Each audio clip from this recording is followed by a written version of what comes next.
안녕하세요. 책방지기 김영희입니다. 저희가 지금 현호정 작가님의 단명 소녀 투쟁기로 이야기를 한참 나누었는데요. 최근 그 소설뿐만이 아니라 영화나 드라마 같은 다양한 웹툰도 있고요. 다양한 매체에서 여성을 주인공으로 세운 그 이야기들이 많이 나오고 있죠. 저희는 이번에 여성 서사 특집으로 여러분과 공유하고 싶은 이야기들을 좀 소개를 해 보려고 합니다. 먼저 이내님께서는 어떤 내용 준비하셨어요? 제가 첫 번째 부에서 요즘에 새로운 양식에 대해서 올해 되게 관심이 많다고 말씀을 드렸는데, 첫 번째로 보여드릴 작품은 그래픽 노블인 너와 나의 빨강이라는 책입니다. 지금 이 책은 펼쳐보시면은 처음부터 끝까지 약간 붉은색의 톤으로 되어 있어요. 제목에서도 또 톤에서도 약간 예상해 보실 수 있듯이 이 책은 생리에 대한 이야기를 다루고 있습니다. 사실 생리에 대한 이야기를 우리가 공개적으로 하는 건 아직까지 약간 금기시하고 꺼리는 분위기가 있잖아요. 이제 제가 중학교 때를 생각해 보면, 중학교 때 친구들한테 혹시 생리대를 빌려야 될 상황이 되면 정말 비밀 작전하듯이 이렇게 뒤로 숨겨가지고 주머니에 막 넣고 안 보이게 화장실로 뛰어가고 막 이랬었거든요. 그런데 여고에 진학을 하면서 이게 굉장히 자연스럽고 자유로운 거라는 거를 깨닫게 됐었어요.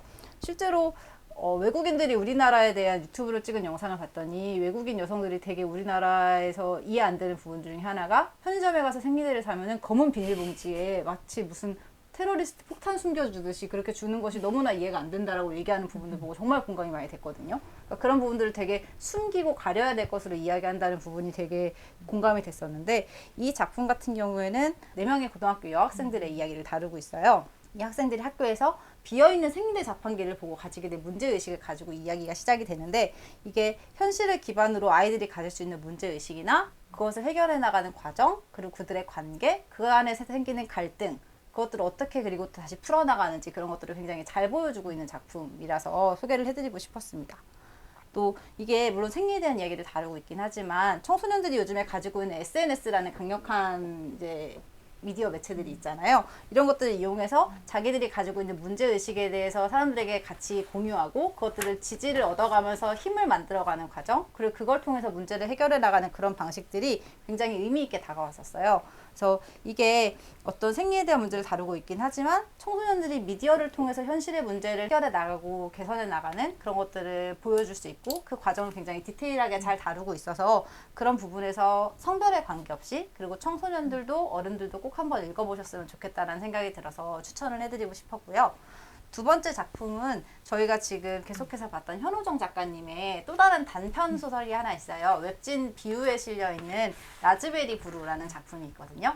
그 라즈베리 브루는 청소년 소설인데, 인터넷으로 그냥 검색하시면 바로 읽어보실 수 있는 되게 좋은 작품입니다. 이 작품이 좋았던 이유는, 저희가 지금까지 생각해왔던 생리혈에 대한 인상과 인식을 완전히 바꿔줄 수 있는 굉장히 신선하고 좋은 작품이어서 좋았고요. 식물과의 공생, 그리고 반려종이라는 것에 대한 의미까지도 생각해 볼 수 있는 작품이라서 정말 간단하게 찾아보실 수 있는데, 굉장히 단명소녀 투쟁기와 마찬가지로 낯설고 신선하지만 좀 이렇게 머리에 깨어있는 느낌을 받을 수 있는 그런 되게 좋은 독특한 소설이어서 꼭 추천을 해드리고 싶었습니다. 그리고 마지막으로 저희가 올해 읽었던 그림책 중에서 정말 좋았던 그림책 중에 하나인데요. 다정에서 다정한 다정씨라는 그림책입니다. 지금 여기 앞에서도 그림이 나와 있는데, 이 그림은 윤성남 화가님의 작품을 모아서 만든 그림책이에요. 이 윤성남 화가님은 되게 여성과 모성에 대해서 깊이 있게 생각을 하시고, 오랫동안 여러 가지 다양한 작품들을 만들어 오신 작가님이신데, 이 작품을 읽어보면은 작가 자신의 이야기부터 시작해서 남편과의 결혼, 그리고 딸, 어머니, 할머니에 이르기까지 다양한 여성들의 이야기를 다루고 있어요. 그래서 그 과정에서 서로를 돌보고 보살피고, 또 그걸 돌봐가면서 가는 삶의 모습, 그리고 이 다정이란 말에 담겨있는 그 말을 통해서 모든 존재를 결국에는 돌보고 서로 이렇게 같이 살아간다라는 의미를 보여주고 있는 그런 작품이거든요. 그래서 이게 여성의 삶에 대한 의미로 생각해 볼 수 있고, 돌봄이라는 것이 반드시 여성의 한 명으로의 희생으로 이루어지는 그런 것이 아니라, 결국에는 우리 모두가 함께 공존해 살아나가기 위해서 서로를 다정하게 돌보는 마음이 필요한 게 아닌가에 대해서 생각해 보게 해주는 되게 시집 같은 좋은 그림책이었습니다. 저는 여성 서사물로 소설 한 편과 에세이 한 편을 준비했는데요. 먼저 소설을 소개해 보도록 하겠습니다. 제가 소개해 보고 싶은 소설은 제 꿈 꾸세요라는 굉장히 예쁜 표지의 김멜라 작가의 소설을 가지고 왔어요. 단편 소설들이 모여져 있는 책들이고요. 그리고 여기에 있는 등장인물들이 대부분 여자들이기 때문에 제가 여성 서사물로 좀 가지고 와봤습니다. 제가 두 분께 좀 질문을 하고 싶은데 이게 단편집이거든요. 그러면 두 분은 이렇게 단편 소설들이 모여 있는 책을 읽을 때 어떤 순서로 읽으시나요? 먼저 영희님부터. 저는 그냥 처음부터였어요. 아하, 그러시군요. 이내님은 저도 그냥 처음. 그렇군요. 재호님 표제작 먼저 읽으세요? 네, 저는 좀 그래요. 왜냐면은 아. 작가가 이 작품이 제일 좋으니까 뭔가 표제작으로 걸었을 것 같아서 그래서 얼마나 좋길래 이걸 표제작으로 걸었지라는 마음이 궁금하기 때문에 표제작부터 읽고 그 다음부터 좀 처음부터 읽는 편인데 이 제 꿈꾸세요는 맨 마지막에 실려있는 표제작이에요. 그리고 이번에 상도 받은 작품이고요. 그래서 간단하게 내용을 소개해드리면 여기 있는 여자 주인공이 너무나 이제 어이없는 이유로 죽게 돼요. 근데 죽는데 이제 완전히 이 세상을 떠나기 전에 영혼인 상태로 자신에게 너무 소중했던 사람들의 꿈속을 찾아가서 그들을 즐겁게 해주고 싶다라는 소망을 담은 소설인데요. 뭔가 죽음이 엄청 비장하게 그려지지 않고 되게 귀엽게 정말 그냥 우리 삶에 죽음이 있지 이런 느낌으로 되게 가볍게 다가오는 소설이라 굉장히 재미있게 읽었고 또 이 단편 소설집은 또 어떤 작품은 좋고 어떤 작품은 좀 별로이기도 하고 그렇기도 한데 대부분의 작품이 다 고르타게 좀 좋았었고요. 제가 특별히 인상 깊게 읽었던 작품은 링고링이라는 제일 처음에 실려있는 작품인데 저희가 오늘 여성 서사물을 소개하는 시간이니까 아마 윤희에게라는 영화도 재미있게 보신 분들이 좀 많으실 거예요. 근데 여기 링고링을 읽으면 영화 그 윤희에게가 같이 떠오르는 소설이라 또 여러분들과 같이 엮어서 또 추천을 해드리고 싶고요.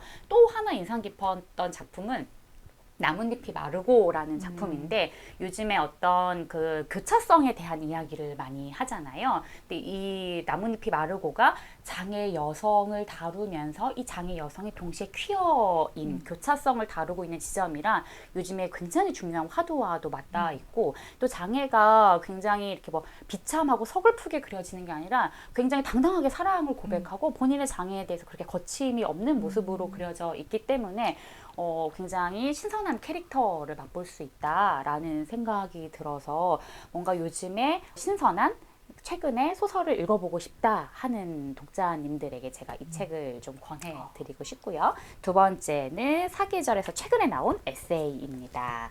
그래서 제목은 심민경 작가의 나의 아름다운 할머니인데요. 심민경 작가 소설 좋아해서 나의 아름다운 정원도 굉장히 재밌게 읽었었고 이 굉장히 오랜만에 낸 에세이예요. 그래서 이 책은 사계절 돈, 사계절 산입니다. 신간이 나와서 이제 학교로 보내주신 거예요. 근데 표지도 너무 예쁘고 좋아하던 작가의 작품이라 어떤 이야기가 있지 하면서 펼쳤는데 정말 펼치자마자 이 책을 손에서 놓을 수가 없었어요. 그러니까 너무 몰입도가 있고 그리고 읽고 나서 너무 좋아서 제가 받은 책은 사계절 돈으로 받은 책이었지만 제가 내돈내산으로 친구에게 선물할 정도로 이 책이 너무 좋아서 또 독자님들께 소개해드리고 싶었고요. 이 책은 그 심민경 작가의 할머니를 그리워하면서 쓴 이야기인데 여전히 자기의 삶에 살아있는 그 할머니의 목소리를 들려주는 에세이고요. 이 책은 제가 어떤 분들에게 좀 권해드리고 싶냐면 좀 육아에 지치신 분들, 그러니까 할머니 이야기인데 웬 육아냐 하실 수도 있는데 이 심민경 작가가 그 육아의 고됨을 할머니의 목소리를 통해서 그 어려움을 좀 이겨나가는 면이 있는데 그것이 요즘 엄마들에게도 되게 필요한 목소리다라는 생각이 많이 들었어요. 왜냐하면 저도 아이 처음에 낳았을 때 뭔가 불안하니까 이것저것 육아서를 막 사서 읽었는데 저는 육아서를 읽고 나중에는 아예 읽지 않았던 것이 그 육아서가 엄마들에게 너무 죄책감을 주더라고요. 그러니까 이렇게 안 하면 큰일 나. 마치 내가 아이를 굉장히 잘못 키우고 있는 것처럼. 그래서 그런 육아서가 아니라 정말 이 책은 읽고 나면 아이를 이렇게 편한 마음으로 키울 수 있다라는 생각이 들어서 좀 그런 육아의 고됨을 겪고 있는 엄마들에게 또 권해드리고 싶고요. 또 할머니와 아름다운 추억이 있어서 할머니가 여전히 그리우신 분들 또 내 삶을 지지해주는 좋은 어른이 이곳에 필요한 분들 모두 이 책을 읽어보시면 너무 좋겠다라는 생각이 들고, 또 무엇보다 저희 셋이 되게 또 야심차게 준비한 멘트인데요. 저희 셋이 또 굉장히 아름다운 여성 서사물 아니겠어요? 네, 그래서 저는 여기서 제 소개를 마치도록 하겠습니다. 아름다웠습니다. 저는 소설과 드라마 소개를 하려고 합니다. 제가 지난 시간에 이북 리더기를 보여드리고 저희 담당이신 장렬 대리님이 이북 리더기를 사셨다는 얘기를 들었는데요. 여러분 아주 만족도가 높으니 여러분들에게도 제가 권유를 드립니다. 어쨌든 딴 얘기였고요. 저희 이번에 부커상 인터내셔널 부문에서 정보라 작가님이 저주 토끼로 후보에 오르셨죠. 그러니까 되게 주목을 받았는데 그분이 신작을 냈습니다. 여자들의 왕이라는 제목의 책이에요. 저희가 기존에 알고 있었던 그 공주 혹은 여성 이야기들을 비틀어서 쓴 작품들이 실려 있는데요.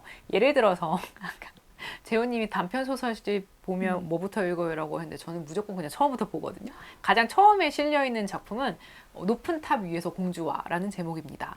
어떤 작품을 비틀어 썼는지 좀 느낌이 오시죠? 탑 위에 갇혀있는 공주를 주인공으로 하는 작품인데요. 보통은 기사가 다가가서 입맞춤을 하고 공주가 아 저를 구하러 오셨군요 라고 이야기하지만 이 작품에서는 기사가 다가가자 공주가 이놈이 나를 바보로 알고 라고 얘기를 하며 목에 칼을 거늡니다. 전혀 다른 공주 이야기가 펼쳐지는데요. 그런데 저는 이 작품집이 되게 좋았던 게 이게 3부작이에요. 높은 탑 위에 공주와와 그리고 달빛 아래 기사와와 그리고 나가 뭐지? 혹시 2부작인가요? 사랑하는 그대와인데요. 여기 그 탑에 공주가 들어가게 된다라고 말씀드렸는데 그게 사실은 공주를 뭐랄까요? 그 견제하는 왕비가 보냈기 때문이거든요. 그러니까 기존에 제가 알고 있는 상식이라면 틀을 뒤집는 이야기라고 했을 때 공주가 주인공으로 서는 그 새로운 여성상이 그려지는 것까지는 상상할 수 있지만 두 번째 작품은 기사 시점이고요. 세 번째 작품은 그 공주를 탑으로 보낸 그 왕비 시점입니다. 근데 상당히 좋았던 게 그 세 사람의 사연을 이야기해 주는데 그 작가가 이야기하는 방식이 이 사람에게 이렇게 구구절절한 사연이 있으니 이해해야 돼, 모두 이해해야지 라는 태도가 아니라는 게 저는 되게 좋았어요. 그냥 모든 존재에게는 모두의 사연이 있다. 모두의 이야기가 있다라는 것만 쿨하게 얘기하고 넘어가거든요. 저는 그게 되게 좋더라고요. 가끔 되게 이해와 화해를 그 작가가 너무 티나게 이제 밀고 나가서 독자들이 좀 부담스러워지거나 이렇게 다 착해야 한다고 라는 반감이 드는 경우가 있는데 저는 그냥 있는 그대로의 존재 자체를 이제 보여주는 방식이 되게 좋았어요. 표제작 여자들의 왕은 그 여성들이 통치하는 국가입니다. 여왕이 있고요. 왕이 있고요.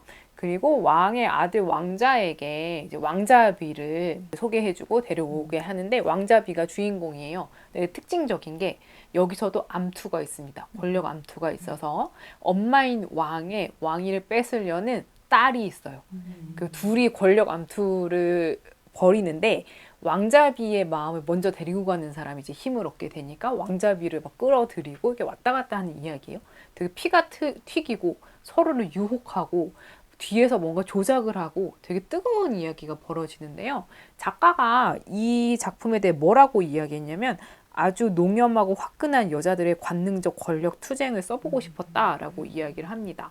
보통 저희가 생각하는 여자들의 국가라고 하면 되게 평온하고 안락하고 모두를 끌어안는 내용인데 이건 정말 피 튀기는 얘기거든요. 이게 정말 관능적인 이야기예요. 그래서 이런 여성 서사가 존재하는구나 라는 생각에 좀 눈이 번쩍 뜨이는 쾌감을 느낄 수 있었습니다. 두 번째는 제가 풍문에 재호님이 이 드라마가 되게 보고 싶었지만 무서울 것 같아서 포기했다라는 이 드라마가 작은 아씨들이었는데요. 저희가 지난 여름에 그 헤어질 결심 영화가 크게 주목을 받으면서 그 정석영 작가님에 대한 관심도 되게 높아졌죠. 그분이 각본에 참여한 것이 작은 아씨들이었는데요. 많은 분들이 보셨을 것 같아요. 근데 제목이 작은 아씨들이라 저는 제목만 듣고서 되게 여성 자매들이 서로를 응원하고 독려하는 이야기인가 보다라고 생각을 했는데 재호님이 무서워서 못 보신다라고 선언하실 만큼 매 회차 사람들이 죽어나가는 스릴러물이었습니다. 그 작가 인터뷰를 읽었어요. 플랫에서 이제 작가님과 인터뷰를 한 내용이 있었는데 제가 일부를 소개해드리자면 이렇습니다. 여성 서사가 오밀조밀하고 힐링해 줄 것이라는 어떤 기대를 배반하고 싶은 생각이 있었다. 저도 여자고 저희 감독님도 여자인데 감독님은 제가 아는 사람들 중에 가장 터프한 사람이다. 굉장히 여성적인 방식으로 터프하다. 여성적인 것 안에 여러 모습이 있고 그 모습들이 다양하게 변화하는 것들을 보여주고 싶었다. 저는 덤프트럭처럼 밀면서 지나가는 여성의 이야기를 하고 싶었다라는 내용이었는데 좀 되게 좀 와닿는 말이죠. 제가 소개해드린 여성 서사 두 가지는 새로운 여성상이고요. 어떻게 보면 저희가 자기 앞을 가로막는 존재들 다 베고 넘어간다라는 저희 구수정 이야기가 좀 겹치는 부분이 있다라는 생각을 하였습니다. 여기까지가 저희가 준비한 이야기였고요.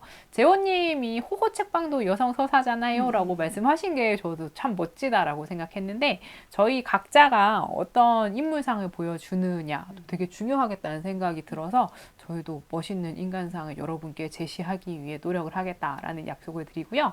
이 영상을 여성분들만 본다라고 생각하지 않아요. 저희 되게 많은 존재들과 함께 나눈다라고 생각하고 있는데 저희 각각이 저희 위치에서 새로운 시대에 맞는 인간상을 만들기 위해 노력한다면 세계가 더 좋아지지 않을까라는 기대도 가져봅니다.